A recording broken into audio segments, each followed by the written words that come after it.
Shanda Kathala Tapash Nakonukunu Kibleta Koya. So then I took the cup and not acknowledging it, said, "Praise God from whom all blessing flows. Open the hatch and down it goes."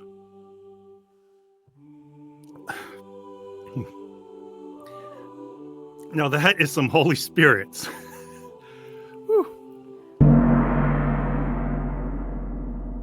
If you were to make a movie of the Book of Revelation, or even if you made a movie about, the Left Behind series, what actors and actresses would you use to cast that movie?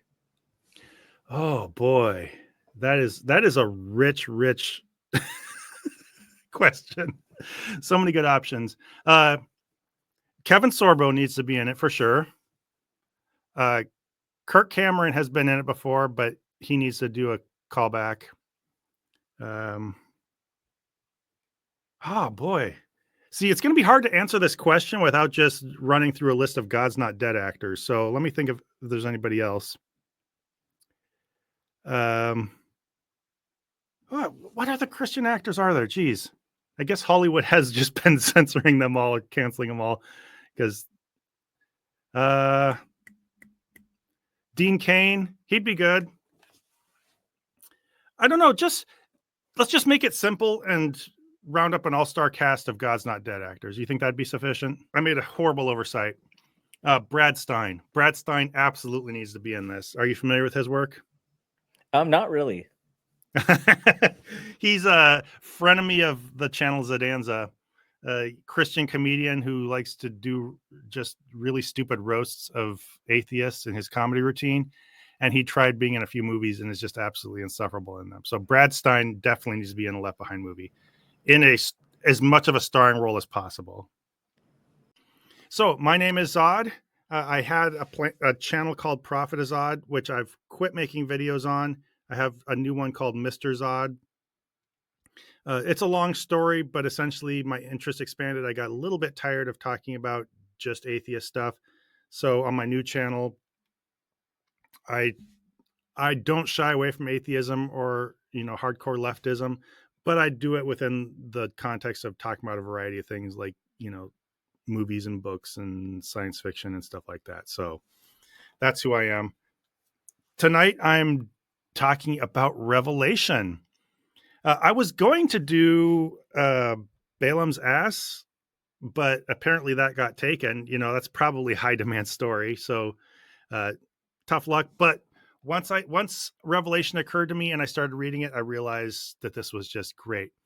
And I think the reason is this is just the perfect book of the Bible to talk about when you've had a couple drinks.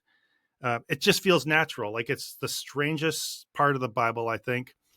And even Christians kind of like to joke brag about how weird it is, which makes sense. But where they go off the rails is where they assume that its weirdness makes it profound and not just stupid. So I just thought it'd be fun to share a little bit of Revelation with you guys. I have a deep relationship with Revelation. Considering how much of my childhood I spent afraid of having be made take the mark of the beast. We talked a lot about it because I was in a deeply Pentecostal part of Christianity, and maybe it was just a period of my time. So I don't know. That's it. Is that all the introduction you need? Am I good to get into the story? Okay. So Revelation, it's an unusual book, and to understand it, I think you have to get yourself in the right mindset. So I would say, just close your eyes and take a deep breath and try to forget any preconceptions you have. Okay, are you there? And imagine a Christian has read the book of Daniel and thought, I can do the same thing, but for my religion. I think that'll really help you understand this if you've read the book of Daniel. Maybe you haven't, and this means nothing to you. But that's essentially, I think, what's going on with Revelation. Also, some theological course correction. We'll get into all that. So what I'm going to talk about, obviously I can't cover the entire book of Revelation. I had some of the weird visions and stuff in mind, but I started reading the beginning And if you know me, I rarely encounter an idea that I don't immediately fall in love with. So I fell in love with the beginning of Revelation. That's what I'm going to focus on. So here we go. Uh, it starts with a greeting from John, who is what the author of the book identifies himself as. They don't know if he's the actual John or whatever, but he says, "Greetings from me, John, and the seven spirits." And this guy is always about the seven spirits or the seven whatever. It's kind of weird. He just can't quit carrying on about that. He also always says "me, John," which sounds like another Daniel thing because Daniel calls himself refers to himself as "me, Daniel" all the time. I don't know how much of that is just what's rendered in English, but it's a kind of on those similarity. He also mentions someone coming from the clouds as he's introducing the book, which sounds like about the most revelation thing possible, but it's actually lifted straight out of Daniel. So imagine that. Uh, whatever. So after the greeting, he gives an explanation. Why am I telling this weird story? So, according to tradition, or what he says in this book, he's exiled on an island of Patmos, I believe, and he's sitting there, and all of a sudden, this trumpet voice tells him to write letters to churches. He turns around and he sees this guy. He has like woolly white hair and eyes of fire and stuff like that. And it feels a lot like the Daniel statue. Do you know about the Daniel statue? Like the head of gold or Yes. feet of bronze and all Yeah. that kind of stuff. Um, it feels like the Daniel statue, but it's not too much like it, not in any of the details. And I think this is the trick with fan fiction. I see Revelation as Daniel fan fiction.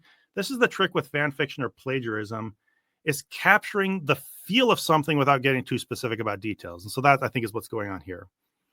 And maybe I'm being unfair, whether or not this might be plagiarism, or that might just be that this whole vision of a guy and ensuing book of prophecy could have been avoided if he kept himself grounded by putting his face on a volleyball or something. Who knows?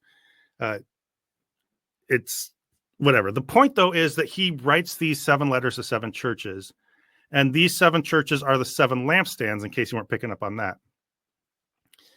The letters, so I know, I feel like we need to cover the letters, but they're honestly a little bit boring, and I think these are the obligatory parts of Revelation.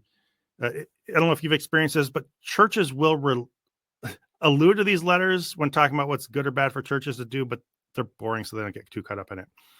They're padded out with this bullshit like, I'll have to read this.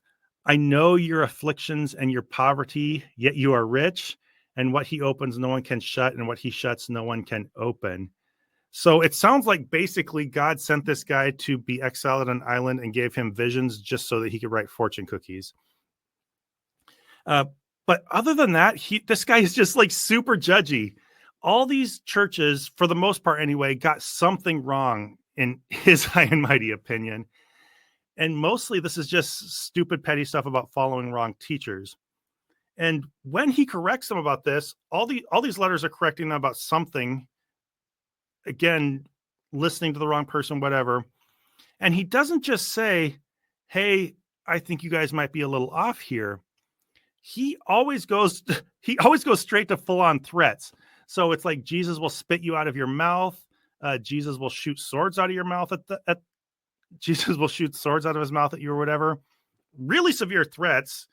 I don't know where this guy gets off, but it's kind of weird because apparently everything's all about mouths with Jesus.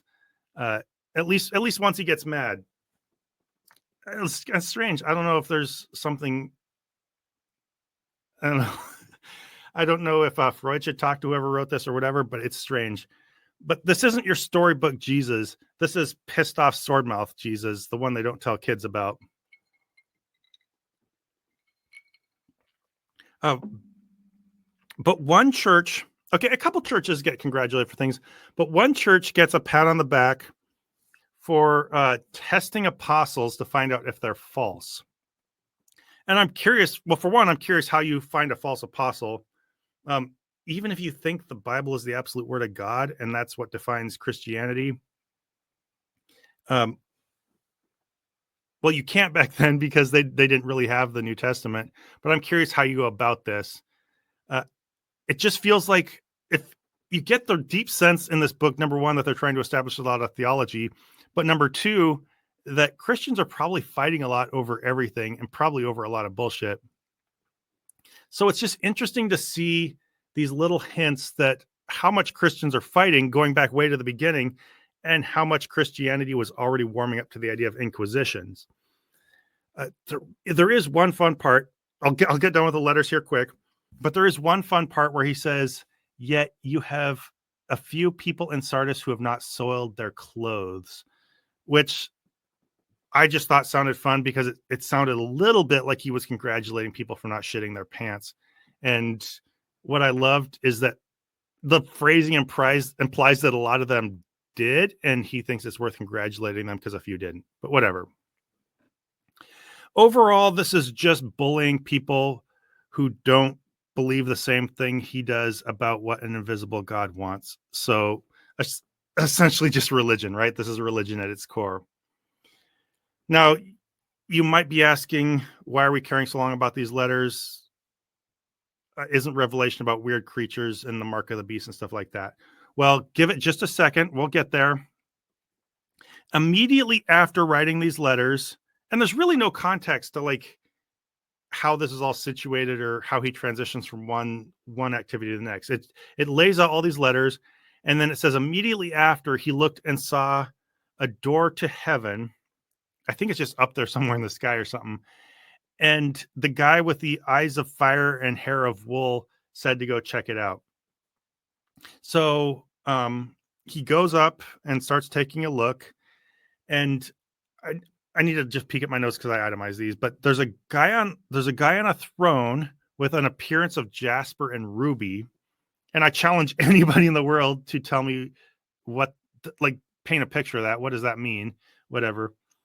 There's 24 other people on thrones around him, and these are the elders, they're called. And basically, all they're there to do is keep falling down and worshiping the guy in the central throne.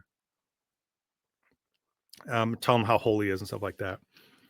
There's a rainbow around it, but obviously not in a gay way because this is the Bible, and so they have a shitty attitude about that. I don't know what that rainbow's doing there.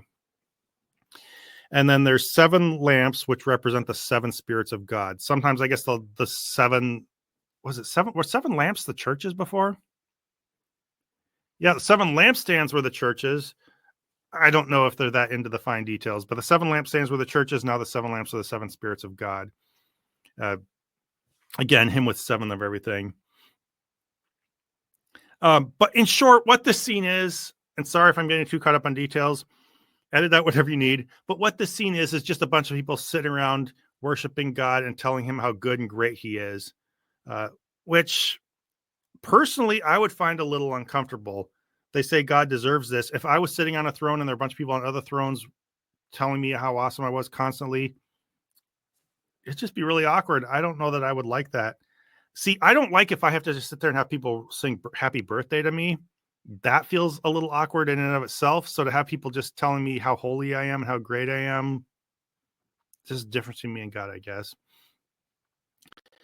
Also, along with elders, there's like animals. I think there's 3 different kinds of animals, and they're entirely covered with eyeballs, and they just sit there chanting to God that he's holy. So nothing more to be said about that. Let's just move along. In the middle of all this scene, John notices there's a guy holding a scroll. No, not a guy. The guy on the throne is holding a scroll. The scroll has writing on both sides, but it's sealed up with 7 seals, so you can't open it. Now, my first question is, you might be a step ahead of me on this. Tell me if I'm over-explaining, but it doesn't seem like he should know that there's writing on both sides of the scroll if you can't even open it, right? I don't know. It's sounding a little bit like this guy might be a liar. But an angel shouts out who's able to open this scroll. He shouts it to like all of earth, up to heaven, down below the earth. So are they asking people in hell if they can come up and explain? I don't know.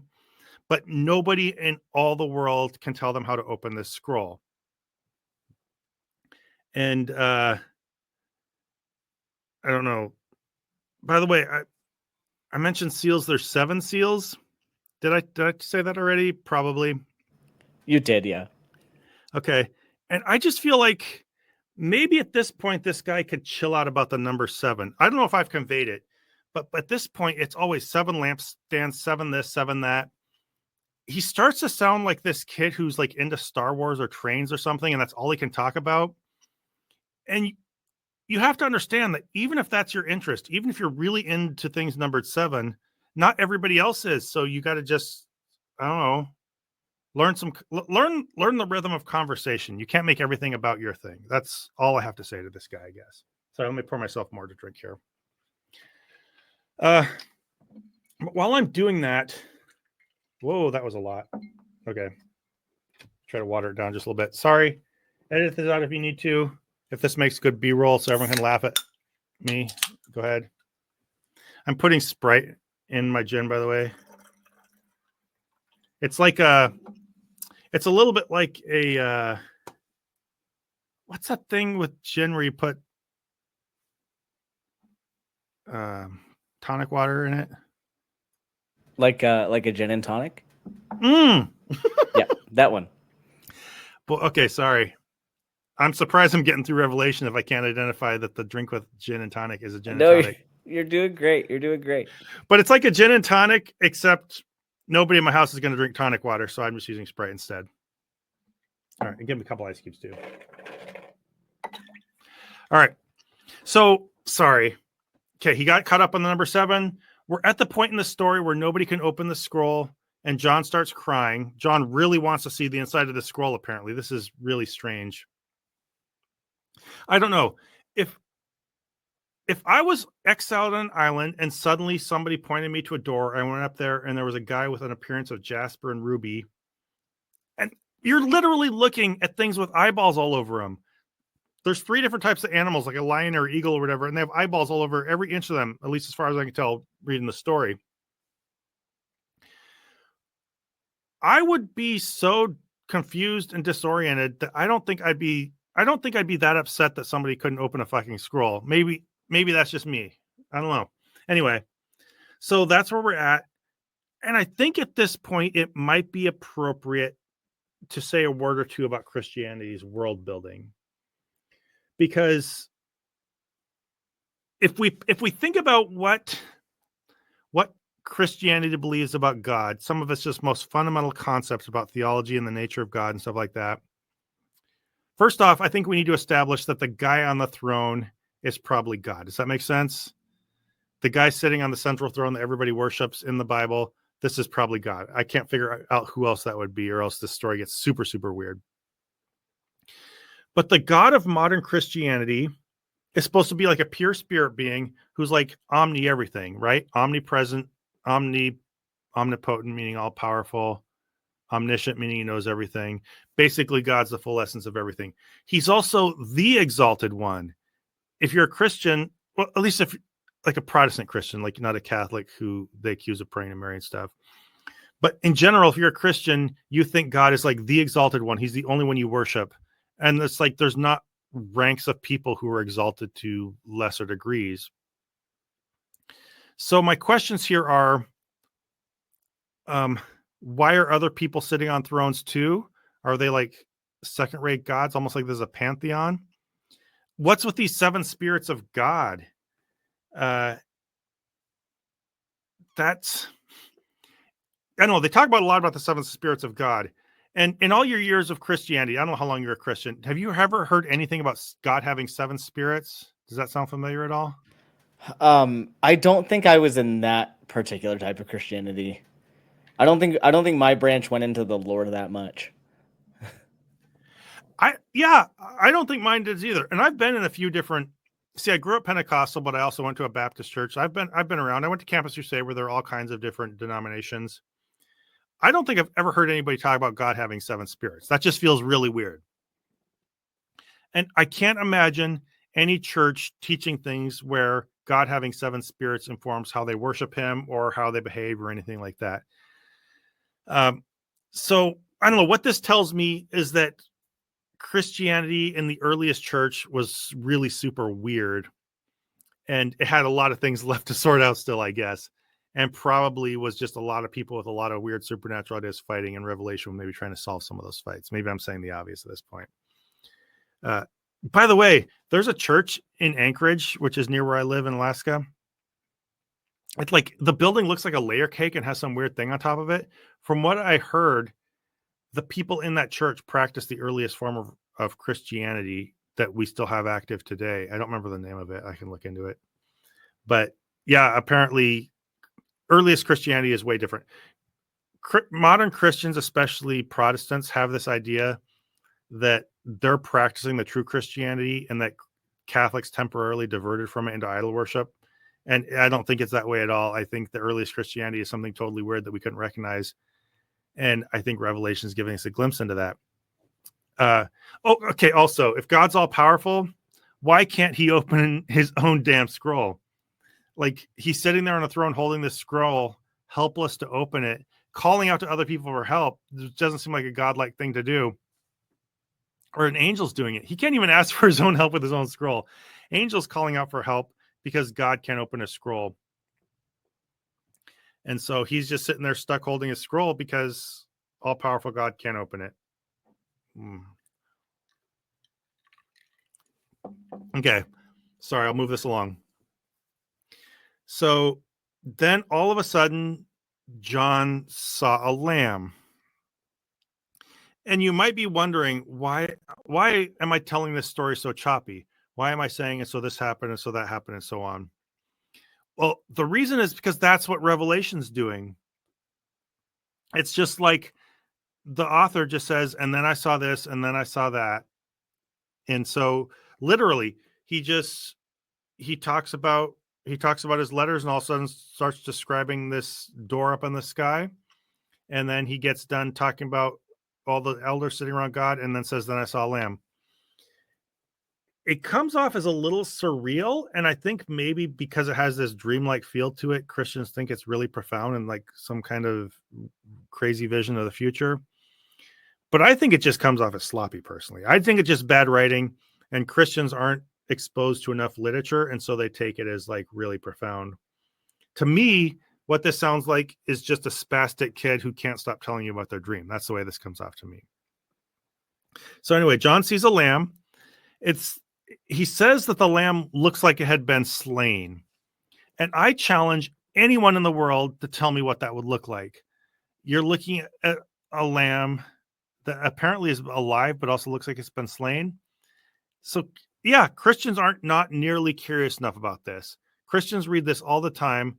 And I don't think they care about these details nearly as much as they should. You're reading a book that has a lamb that they says has been slain and is, spoiler, going to pick up the scroll. But why oh, they just take it. I think they just take it as a metaphor for Jesus without thinking about it, whatever.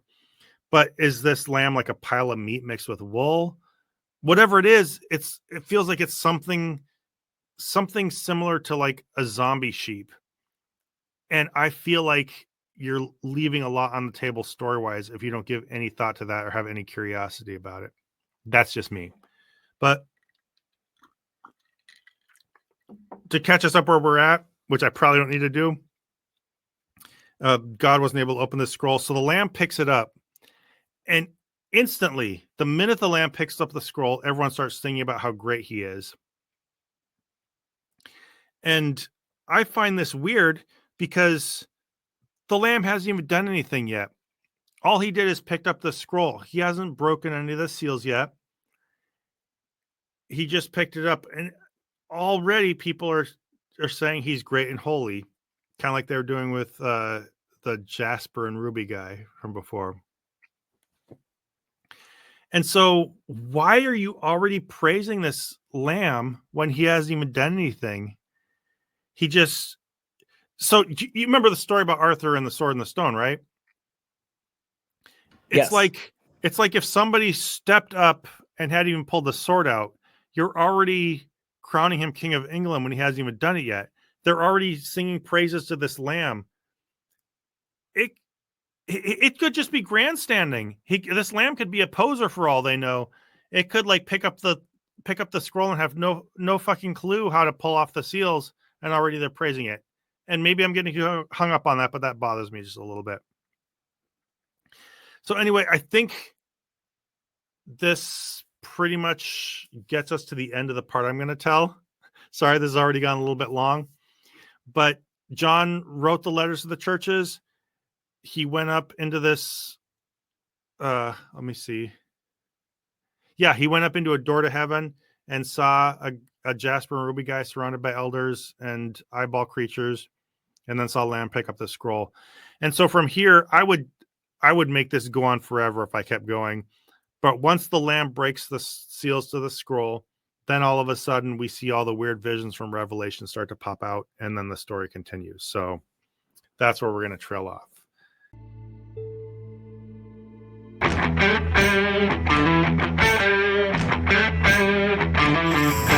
And so Lisa the Rainbow Giraffe said that if you have a cup, it have to runneth dry. And I don't have a cup, I have a bottle, but I'm drinking and down yours and more hen.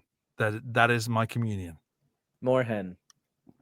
Thank you for saying it correctly. You said it with 2 O's rather than M-O-R-E, which some people do, and that's very annoying. Yeah, you can tell from the pronunciation. Yeah, you can. It's like more versus more. More hen. More hen. Can you tell how many O's I put into that? More. If you say like the ooh long enough, you know there's more than 1 O in that. You know. I'm gonna go to the zoo one time. I'm gonna find some zoo that has more hens and be like, "Is that the moor hen?" What a terrible zoo if they've got British waterfowl in it. Like not even British zoos have more hens in them. What a terrible place. Don't go there. No, but I'll go in all seriousness and say that's a moor hen, and then just listen to people say like, "What the fuck did you just say?" Like, yeah, it's a moor hen. Is that a moor hen? No, it's a rhino, you weirdo. Everything is a moor hen.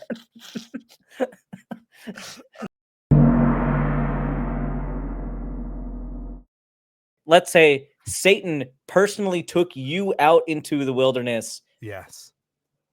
What would he have to tempt you with for you to just give in? Nothing. Like, because out of the two that like the supernatural beliefs, I feel like Satan is the better of the two.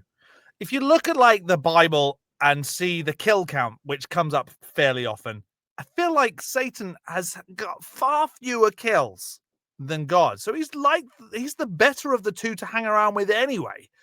But like there's all this stuff about if you go to hell, Satan's gonna like sodomize you and all this stuff. He's gonna punish you for not believing in God. But really, if you think about it, Satan and God are not friends, right? I don't think they're friends. I think that's why there's this whole battle with them.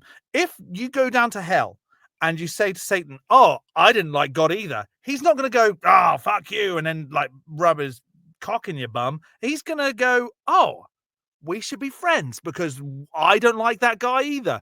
So if you don't like God and you end up in hell, you're going to have the best time and it's warm, you know? Yeah, I mean, if God really wanted to torture you, he could just send you to Wales, and there you go. You could live with sheep for the rest of your life. Hello, I am John the Skeptic, the British floating circle that sometimes takes on meat form, and I am drinking Peroni before I tell you the story of how Jesus may or may not have been tempted by Satan in the wilderness. And this, I think, is a story that comes from Matthew, Mark, and Luke, but not John. And why not John? Well, John was busy with Jesus, baptizing him. And if you've seen the Book of Mormon, you know that that is one of the best songs of the show. I'm gonna baptize you. It's honestly, go and check out that show because it's so good. But that's why John didn't write this story, because he was too busy dunking Jesus in some liquids to go, which I think is stupid anyway, because he's already the Son of God. Why does he need to be baptized in the eyes of the God. Doesn't make sense. Like, surely if you're already holier than thou, you don't need to be dunked. So that is stupid. Whatever. John was. It's also, isn't it a good job that John was a Baptist and not like a butcher or a baker? Like, because otherwise he would have butchered Jesus in the name of a god, or he would have made him into a cake. So stupid. But anyway, John baptized Jesus and then said to the Holy Spirit, probably, "Oh, I've done it. He's been dunked. So now what?" And then the Holy Spirit, who is also Jesus and the God, but Jesus is also the God and the Holy Spirit, which is fucking confusing, said, "Oh, you need to go into the wilderness and go and chill out for 40 days and 40 nights. Oh, yet again, there's more 40 days and 40 nights. What is the Bible's obsession with these numbers? Who cares? Doesn't matter. Jesus goes into the wilderness and he's just walking around for 40 days and 40 nights. He's not allowed to eat anything. He's not even allowed to drink from a stream of any water, but that, which is stupid as well, because you know, scientifically, you can't go more than, is it like 3-4 days, 14 hours maybe without liquid, right? So how, if he's the Son of God and he can go 40 days without even drinking water, it's not really a task because he can survive. So it's like, what's the point of him even fasting? Because it doesn't do anything. He's just a man walking around pretending to be whatever. He was walking around and he's sitting in the wilderness, and maybe like there's some squirrels coming up to him, and it's a bit like Snow White, and there's no dwarves. So poor Jesus is just talking to squirrels and like, "Hey, do you want to bury some nuts?" And the squirrel's like, "Well, I'm a top, so no." But Jesus is like, "Well, I'm a top too. I might go bottom for the right person, but if you want to bury these nuts, and whatever, you go a bit crazy when you're in the woods. And I'm guessing the wilderness means woods. I feel like whenever I hear wilderness, I hear like Hansel and Gretel. There's a lady in a gingerbread house, but that didn't happen in these times because that was way after the stories of the Bible. Anyway, Jesus is sitting in the woods, and Satan is just going on a walk. He's had a really shit time because he's just broken up with Saddam Hussein. If you've seen the first South Park movie, and then recently he was in a relationship with Donald Trump, who has a very tiny penis. If you watch that episode of South Park, so Satan is having like a really terrible time. He's gone through 2 awful breakups. Obviously, Satan, you've seen the size of him. He is a definite top. There's no way he would ever be a bottom, but he's lost his 2 bottoms, one of whom has a very, very tiny penis. And so he's just, oh man.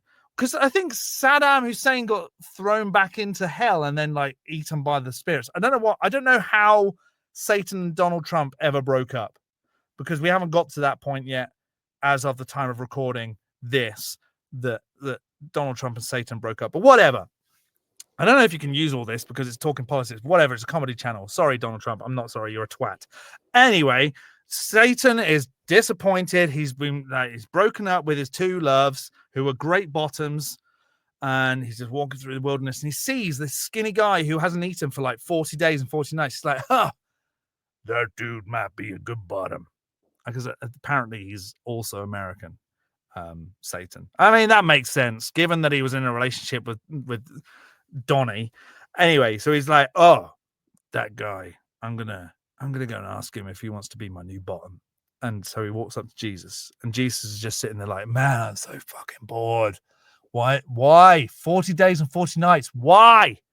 It's such a stupid number. I just want to go and do like Son of God things. I just want to go heal some people and play on Xbox. I know that GTA 6 is coming out soon, so I want to finish GTA 5 before that happens." Satan comes up to him and goes, "Oh, hey, you look kind of cute, but skinny because you haven't eaten for 40 days, but you're a god. So I don't know why that would have any like impact on your life anyway, but whatever. I need a new bottom because Saddam Hussein and Donald Trump have both left me." And Jesus is like, I am not being your bottom. I am the Son of God. There is no, if anything, if we were to get in a relationship, I would be a top. And Satan's like, have you seen the size of me? And Jesus is like, oh, well, yeah, no, you are kind of tall. Okay, let's have a conversation. Satan's like, you prove to me that you're the son of a God. And Jesus is like, okay, you ready for a miracle? And he does that thumb trick. He's like, look at that. Look, oh, I put my thumb off. Oh, that looks pretty good. Oh, look, miracle. And Satan's like, I can do that. And I can also do the trick where you take 2 red cards and you give them to people and they turn into black cards.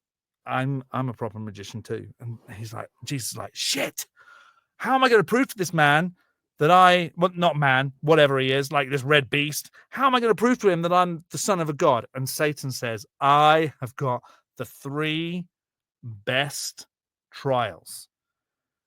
I'm going to go and get some stones. And so Jesus is like, yes, I love getting stoned. And Satan's like, no, that's not what I mean. I mean, I'm going to get some stones. And he goes and finds like some little stones. He's Satan. He's had a rough ride. He's, Saddam Hussein and Donald Trump have broken up with him. He's feeling sad. He goes and finds like a handful of stones. He says, if you're the son of God, you prove it by turning these stones into bread. And Jesus is like, I'm meant to be fasting, you prick. I am not turning any stones into bread. Like you are not going to mess with my whole dietary regime that I've got planned. And I wrote it down in a like diet book, so I'm sticking to it. You're not going to trick me. I'm not turning these stones into bread because that will make me hungry, and I'm not doing that. So it's like, shit. How else am I going to get him to prove that he's the son of God? And so Jesus is like, well, this is on you, buddy. I'm just trying to like exist here. Satan goes, I've got an idea. And they're in the middle of the wilderness, but they walk like 20 miles away. And there's suddenly a huge tower in the middle of the wilderness. That's convenient. And so Satan says to Jesus, hey, you should climb up that tower and you should jump off. And if you're the son of a God, you will fly, or angels will catch you, or like something magic will happen. And Jesus is like, I've seen how this ends. I am not jumping off that tower. If you want me to prove that I'm the son of a God, I'm not doing it that way. Look at my magic thumb trick. Here's proof. Whoop, whoop, whoop, whoop, whoop. See? Magic. And Satan's like, shit. I'm never going to get this guy to prove to me he's the son of a God. And he says, I have got it. Here's what we're going to do. If you worship me, Satan, and you let me give you a pearl necklace and a facial, chisel over your face and your neck, I will let you have all of this land. Which, like, let's just jump away from that for a second. Why would Satan give Jesus all of the land that was around when apparently that's what the God made? Did the gods just like sign over? It's like, I don't want to own this anymore. It's too much responsibility. I'm going to give it to Satan. Here you go. Here's the deeds for earth. Here you go, Satan. You now own it. I don't think that happened. So I don't know. Was Satan lying? Did God just like give it all up? Or is this all fabricated? I think the latter is true. Anyway, Satan said, if you worship me, then I will give you all of this land. Everything the light touches is our kingdom. He was pretending to be Mufasa at this point, and he sat down and Simba, everything the light touches is our kingdom. Do they say king? Now, I think I Mandela effect sometimes with this, and I'm not sure if Mufasa says is our home or our kingdom. Somebody needs to Google that because I'm not sure. But Satan tries that trick on Jesus, and Jesus is like, I am not giving in to this temptation. I am the son of a God, and also the God, but also the Holy Spirit that gives messages from the God. I am not falling for this. And Satan's like, shit. I really thought I was going to find a bottom for my new relationship. And then Satan just skulks off, and Jesus is like, yes, I don't have to take it up the backside from Satan because I heard that dude is hung. And Satan then he goes to Washington, D.C., and he finds Donald Trump. He's like, hey, Donnie, I'm sorry. Like, we probably should give this another go. I know that your penis is tiny, but that's okay because I'm the top in this relationship. Boom. And Jesus didn't give in to temptation. And that is a good moral. Do not give in to invisible temptation. The end.